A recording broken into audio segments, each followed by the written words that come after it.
You're not going to want to miss this episode of the AI Show where we dive into what exactly is PyTorch, both technical and community, with our good friend Dimitro. Make sure you tune in.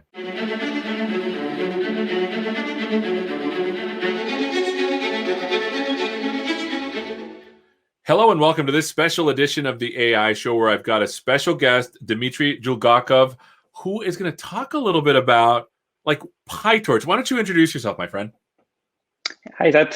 Thanks a lot for having me. So my name is Dmitro. I'm one of the core developers of PyTorch deep learning framework. That's basically what we're going to talk about today. A little bit about myself. I work at Facebook. I've been kind of in the space of machine learning infrastructure for the last maybe 6-7 years, and particularly deep learning frameworks and PyTorch specifically for the past 3-4 years. So I'm currently kind of working on a lot of core abstractions in kind of PyTorch deep learning framework, making sure that kind of all the new features which community or us are adding kind of fit together and build nice and coherent product experience. Well, I'm super excited because I started using PyTorch just a couple, maybe 9-10 months ago, and I was super fascinated with how it was built. So from your perspective as a core contributor to PyTorch, what makes PyTorch different?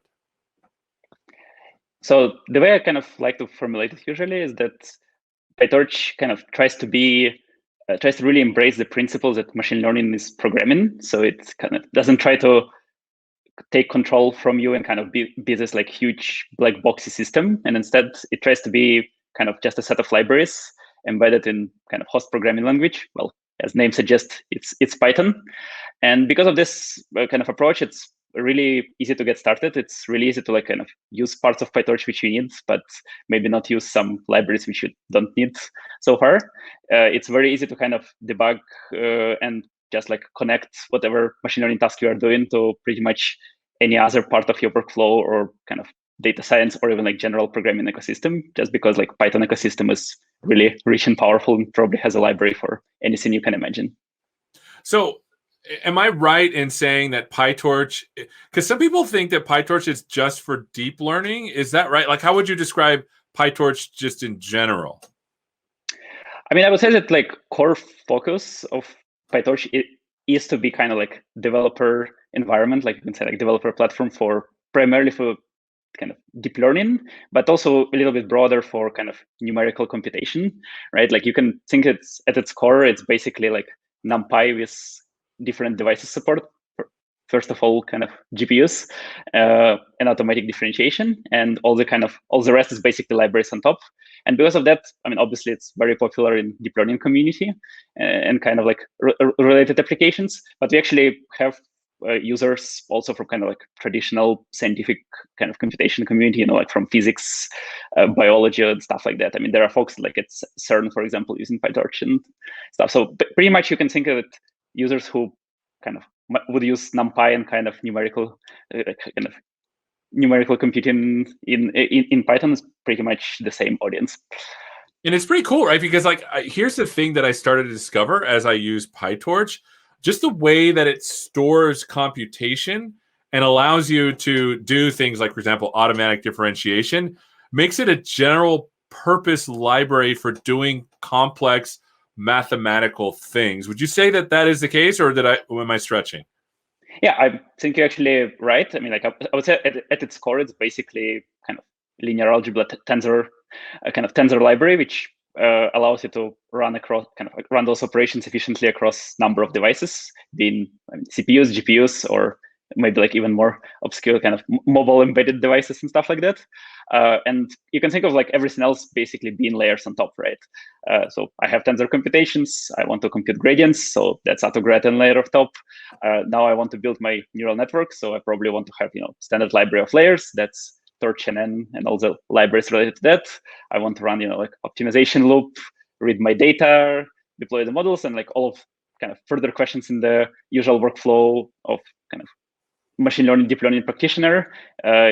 Basically, whatever the step is there, usually there is kind of independent library, kind of independent sub-library within PyTorch package, which kind of allows you to do that. But what's cool is basically those are structured as like libraries in an SDK. So they work well with each other, but they're modular and pluggable. And if you want to have your own like data reading, or you don't need something which kind of PyTorch provides, you don't have to use it, and you don't have to pay abstraction price for that. And you can bring your own or build kind of project on top doing something with it. This is cool. Like, so at the center then is this tensor computational graph, and then you wrap layers around it, is what you're saying. So let's do this. If you don't mind, can we take a look at it as a machine learning computational framework type thing, and start with the whole onion? So let's start with the tensors, right? And let's talk about the data around it and how you actually move data in there. And then let's move to the models, the optimization, and the deployment, because you mentioned each of those things. So let's start with the data. At its foundation, tell me how PyTorch deals with data. Yeah, so I mean, machine learning is usually being said like 90% of data preparation, right? Like 10% maybe of actual deep learning. So I mean, obviously it's very important. So again, as I said, like PyTorch kind of tries to embrace Python ecosystem to its maximum. So if you basically get started, you can think of like how would you write, like your workflow in Python? You would probably have some like iterator over your data, which like might be reading from local CSV file or from like local folders with images, or maybe in more production settings, like streaming from some bucket on storage in the cloud or like some database or whatever. And basically you wrap it in the form of tensors, and you do your kind of neural networkish computation on those. So basically, PyTorch, kind of the core package, comes with kind of pretty simple abstractions to kind of make it easy for you to get started and handle typical tasks, right? So that's what's called like Torch data loader. So if you have like typical data set, like set of images somewhere, something like this, you can probably just grab existing class and be able to read it efficiently in kind of multi-threaded fashion, and have like a library of pre-processing tools. So you can do like data augmentation and like some kind of pre-processing, like rescale images, do like cropping, or do text pre-processing depending on your domain, and basically produce like an iterator of tensors, which is your mini batches of data going into training, and pretty much take it from there. So PyTorch is not like opinionated of how exactly it's structured. I mean, there's like libraries, as I said, like data loader within PyTorch itself, which kind of make it easier to kind of to get started and kind of use it for common cases. But also, like if you're operating in some like kind of very specialized workflow, and like your data is in some, I don't know, proprietary crazy database from which you want to stream, again, because it's all just Python and kind of like general programming ecosystem, it's pretty easy to like, we have extension mechanisms, like you can just basically build your function in whatever language you want, right? Like return data in kind of multi-dimensional array, wrap it in PyTorch tensor, and pretty much that will work. So the kind of it mirrors the philosophy of PyTorch, is like to give you as a user, kind of as a developer, the right tools to do your workflow, but not kind of be extremely opinionated that you have to do it exactly one way.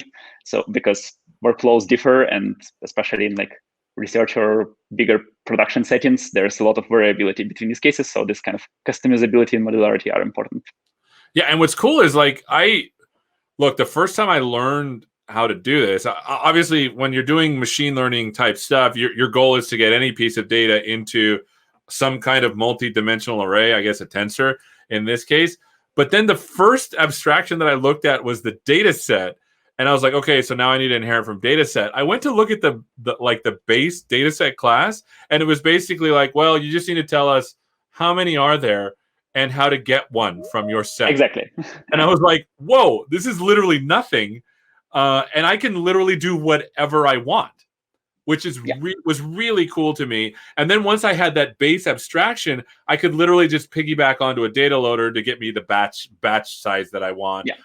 I could put transformers in there to transform the data as it came out if I want, or I could have put that in the data set. And to me, the whole tensor, data to tensor to data set to data loader was super freeing, in that the structure was there if I wanted it, but I didn't necessarily need it. Exactly. Yeah. And that was really cool for me. Yeah, and you have like, to extend your example, right? You have like image folder data set, right, which would implement, like what are there, just whatever files are in the directory, how to get one, just read that file. And I mean, that works for like, small and medium-sized use cases, right? If it's probably something like super large scale, I mean, there are libraries out there connecting, like PyTorch data loader kind of dataset implementations to like cloud providers in like Azure or AWS or whatever to just like stream data from, like some storage bucket somewhere, etc. So it's kind of like you have to kind of you pay for what you actually use, and if something doesn't suit you, as you said, you can always like inherit from that class or inherit even from different extension point and basically implement whatever logic you might need and optimize it for your settings. So let's move over now that we've talked about data, because again, to me, like it was super, like I just had this notion of tensor, computational graph, to data set, to data loader. Let's talk about building actual models. Is it the same philosophy in PyTorch, the same kind of approach to build your own models? Yeah, so the general idea is the same. Is kind of like decompose like necessary building blocks to like their minimal kind of useful components and give user control to like which of those they want to use or not. So for example, if you're following like just tutorial how to build your neural network, right? You usually learn about how to do like linear algebra operations. Then you learn about kind of gradients and how to do automatic differentiation with usually like reverse mode autograd and chain rule. And then you learn about like different layers and basically how to construct like actual training loop which reads data in like does forward pass, backward pass, and calls optimizer. So this is exactly kind of the structure which abstractions in PyTorch follow. So you have tensor computations, which we talked about.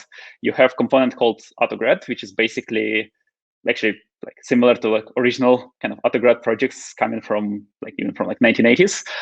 Which the idea is that like as you do, like you can flip a flag on a tensor saying that like I'm interested in computing gradients for this one, and now like whatever operation you're gonna do with these tensors, PyTorch will be like remembering which steps were taken. So after that, you can take some result, which is like usually loss in deep learning cases, say dot backwards, and automatically get gradients for the original tensors, which in this case usually would be your weights of the neural network. And again, like autograd is completely pluggable. It doesn't try to kind of enforce what the structure of your program is. Like your program might have, like arbitrary Python control flow. It can have like recursive function in the middle. It can have like a bunch of lambdas and whatever. It doesn't really matter. Like you can use whatever kind of Python has available. Autograd will just like basically trace whatever tensor operations were happening in your program and let you to compute gradients. And that makes it like very pluggable and flexible, especially for research. I mean, if you look at usually like for kind of vision models, it's usually pretty simple. Like everybody likes to look at ResNet and kind of how layers are laid out. But if you go in, especially in like crazier NLP research, people do fun stuff like tree structure to STMs or whatever, where like the way your model looks like it's literally like recursive function trying to like parse the sentence and stuff like this. And because again, like autograd doesn't try to enforce the structure of your program, it just like records the operations with tensors that happen. That works, and like you can still kind of differentiate tensors with flowing through your program. So we talked about autograd, right? But usually like next layer is kind of like grabbing actual standard neural networks layers, something like convolutional layer or batch norm or like different activation functions.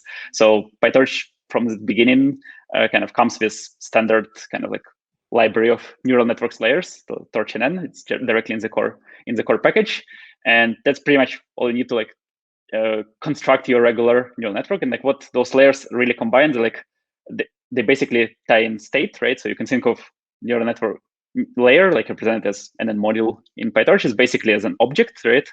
And its weights is a state which you're going to train. And it has like a forward function, which is when I'm going to call this module, basically apply this layer to some inputs to produce some outputs. Again, it's pretty much embracing like traditional, like software engineering wisdom of object-oriented programming. So again, very powerful abstraction for constructing your networks. And if you're trying to do something like weight sharing, where you have the same module applied into different places in your neural network, it's very kind of convenient to express for production from a kind of programming experience perspective, because you just create one object and you call it twice, just how you would do in like regular, Python or C++ program. So with neural network library, I mean, you can basically construct your typical neural network structure. Again, because it's just Python, you can have like arbitrary control flow. You can have like loops and branching and whatever you want in the middle. You can still compute derivatives of parameters by using by turning on autograph and passing your inputs through the network. And that's pretty much what you need for forward and backward pass of typical neural networks training loop. So that pretty much gives you necessary components to construct the entire kind of training loop and train your first neural network. So you would take data loader, which we talked about, which kind of grabs data from somewhere and packages it to tensors. You would construct your model, the hierarchy of NN modules. You would call it on your input, so it would kind of produce your loss. You would call autograd backwards, computing the derivatives of parameters.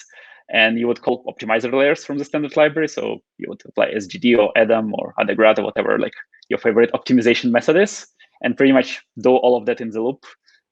Keep reading your data and updating parameters, and that would be your kind of classical training loop for a neural network. But again, because it's very explicit and kind of following the programming abstractions, it's very easy to tweak, right? So now if you're trying to do, GANs, for example, generative adversarial neural networks, right? Where a training loop looks like two separate parts of the network. I mean, it's very, very easy to understand where you plug it in, right? Now you have two modules and just call one or another. If you have, something more complicated with examples with, lists of tree structures, again, it's very easy to express it as a program. And really this kind of simplicity and decomposing into individual components which work well together, gives kind of both good user experience, but also good kind of flexibility for extending for more advanced use cases. And I guess that's one of the reasons why PyTorch was kind of, even from the initial versions, very popular, and to this day is very popular in kind of especially in research environment where people kind of need a lot of this flexibility, how to tune, kind of how to tweak their model structure and their training regime and stuff like that. And this is cool because basically I asked you about models, but you actually started with computational graphs, which when you think about it, it's yeah, that's basically what a model is. It's a computation that you pass forward, but when you're trying to optimize it, you're just basically going backwards, and that's all just built in. And you mentioned something about, and I think it's nn.modules. Is that the right place where these things are? Yeah, so the actual library with standard layers is torch.nn. So you would have torch nn linear or torch nn conv2d or something like this. Right. And also, you mentioned about computational graph. I mean, again, PyTorch, I mean, if in order to do backward pass, you actually record the graph or tape of stuff which happens. But in forward, you actually don't have to construct the graph, right? Which it's just a Python program, right? You can call arbitrary Python function in the middle, right? If you wanted to, which basically means that your model structure is not constrained to what flat graph should be. You don't need to learn your fancy kind of constructs of PyTorch itself. So if you want to write an if statement, you basically write Python if statement. That's it. Right. And that's really cool because, like I said, when you're trying to optimize these things, which is what you went into, the cool bit about this is in other frameworks, you have to be very cognizant of what's happening. But in this framework, because of the way the things flow forward, if you do an if statement, it just doesn't go through that part of the graph, and it doesn't compute the gradients if you don't need them. And if you don't need the gradients at all, you just say don't compute the gradients, which is, to me, was really cool as well. Yep. And then the other thing that was interesting is everyone knows about a conv2d, right, or a linear layer. You can actually make your own layers however you like by just subclassing the right thing and then putting it in the other structure. Exactly. Is that correct? Yeah, exactly. Plus, PyTorch kind of torch-nn library comes with probably the most common and the most standard layers, which kind of pretty much everybody doing deep learning usually agrees upon. But if you look at kind of more domain-specific libraries, either kind of part of PyTorch immediate ecosystem, such as Torch Vision or Torch Text for Torch Audio for respectively for different domains, they would have more kind of specialized modules. For example, for vision, the detection style of layers, this non-minimum suppression if you're trying to do detection tasks and stuff like that, right? If you look at kind of some projects doing 3D detection and stuff like this, they would have their own kind of layers implemented, and in majority of cases very easy to kind of understand how it's done because you just inherit from a Python class, or maybe write call some custom option. Again, if you want to extend that autograd, you just inherit from autograd function, specify like what is my forward part, what is my backward part, and that kind of plays with the rest of the program. And it's like I said, like to me, it was really cool because now I could literally make any structure that I wanted and optimize it. And that's why it doesn't have to be reserved to just deep learning. It could be any mathematical optimization structure in theory. And you could totally do this. And the optimization loop to me was super cool because you got the batch, you put it in, you measure the loss, you take the gradients, and then you update the weights, and then you keep doing that until you're done. Yeah. Which is basically the whole optimization problem.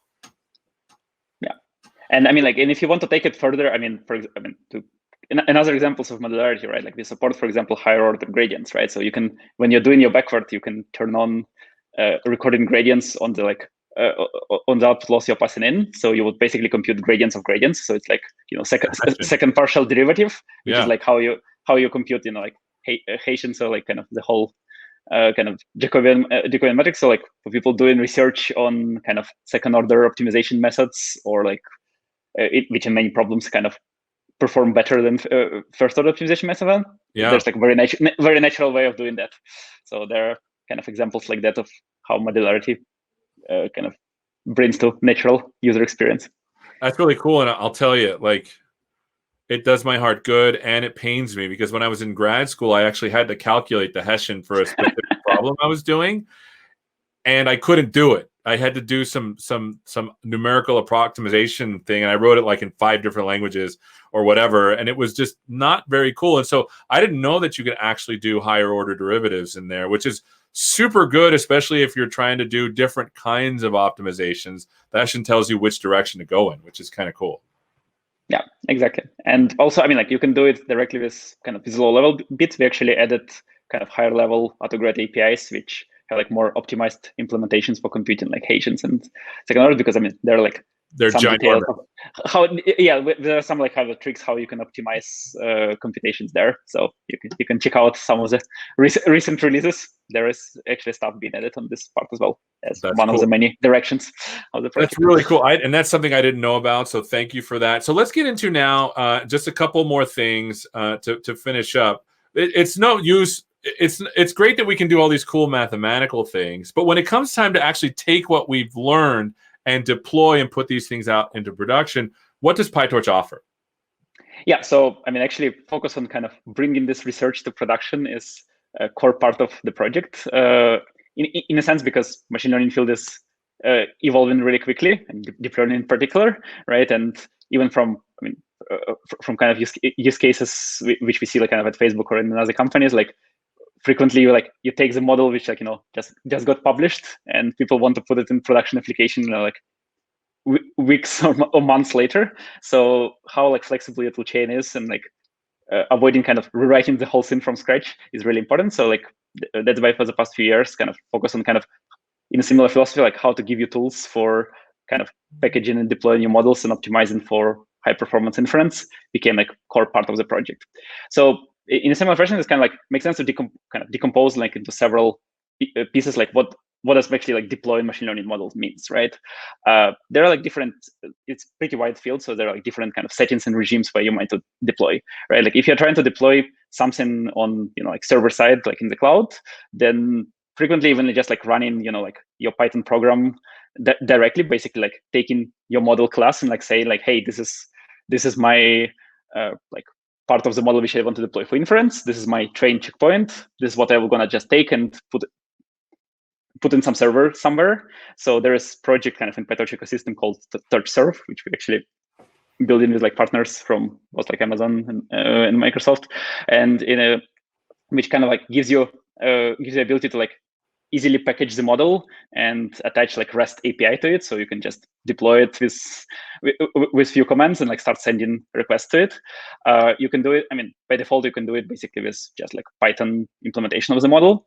Then, kind of in many cases, it might be undesirable to actually run Python Python directly, either on server side because of kind of high load and parallelization problems of Python with global interpreter lock, or especially if you're trying to deploy for embedded devices for like on mobile phones, for example, where just like writing Python interpreter is not good. So there we actually have some kind of component of the PyTorch ecosystem called TorchScript, which is, you can think of it as kind of like an implementation of subset of Python language, which is really like tailored to the kind of tailored to the experience of writing models in PyTorch. So like for your typical model, you can basically train it in full Python with PyTorch, how you would do. Then take just your model, say Torch script on it, and what it will do, it basically like go look at your NN module, go like find all the pieces of code which like necessary to run it, basically package it in one file, which we can run without CPython with our own interpreter, but we'll literally like go and like parse that Python source code, like enforce some reasonable subset of it. So very dynamic stuff will not work, but majority of stuff which people have in their models will work. And basically that piece of functionality can be like deployed now, embedded in like some C++ application without CPython being in it, or can be brought to like mobile device and whatever. So that's kind of like the I would say like packaging and deployment part of story. I guess like second big kind of ingredient for kind of efficient deployment of production is basically kind of how to optimize performance of models. Like if they're running usually like an inference on like huge scale, you probably don't want to like waste, like there are usually pretty strict both capacity requirements or latency requirements, stuff like that. And that's where kind of set of techniques usually has been applied to neural networks, right? Something like quantization, prunings, kind of sparsification, maybe just like, quantization, like go into maybe like low precision, or actually like doing some kind of some fancier techniques to preserve the accuracy, or maybe just like doing some like local optimization of the model, so you can like replace some modules with like more efficient implementations. So PyTorch by itself actually like gives you this kind of set of ingredients to optimize your models for efficient inference. So you have, you have like quantization libraries and workflows as a part of core PyTorch. You can basically there are some optimized kind of implementations of operators. You can again build your own, and that's where kind of also deploying to wide range of devices comes in, because you'll usually train on like GPUs, or maybe like some cloud accelerators. But in terms of deployment, that's like a wide range of devices you might deploy, right? There's like server-side CPUs and GPUs. There is all the kinds of like server-side accelerators which people have. There are all the kind of zoo of different mobile devices and DSPs and stuff like that. And our approach there is that for the most popular platforms, we kind of try to provide implementations of all this kind of tensor operations on them in the core PyTorch, like how you do like the CPU, GPU. We're now working on like adding bigger coverage for like, let's say, mobile CPU, like ARM CPUs, and some of like mobile GPUs, like Vulkan kind of like OpenGL backends. But then there's also always like this kind of long tail of different different devices. So it's also important to kind of think how you can take your model and kind of deploy to that. Again, depending how restricted your device is computationally, it might not be like very automatic process, but it's still important to kind of give you as a developer tools to like make it smoother. So there is like a number of technologies in PyTorch to kind of support that too, ranging from like for example like Onyx export, so you can kind of export it to a format which a lot of these runtimes can import for inference.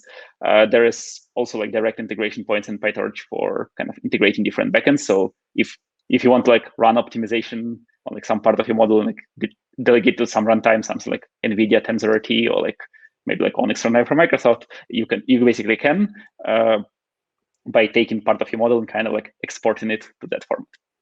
And that's the cool bit, is that like it seems like you all have thought a lot about the framework itself, but you've also thought a lot about how do we get these things out in an efficient way. You can just do it, or you can optimize it with TorchScript and embed it into like a C++ style application, or you can, like, I'm a fan of Onyx, the Onyx runtime, as well as the Onyx format for getting multiple folks to be able to use it. So just to finish up, any last things that make PyTorch special, and then where can people go to find out more?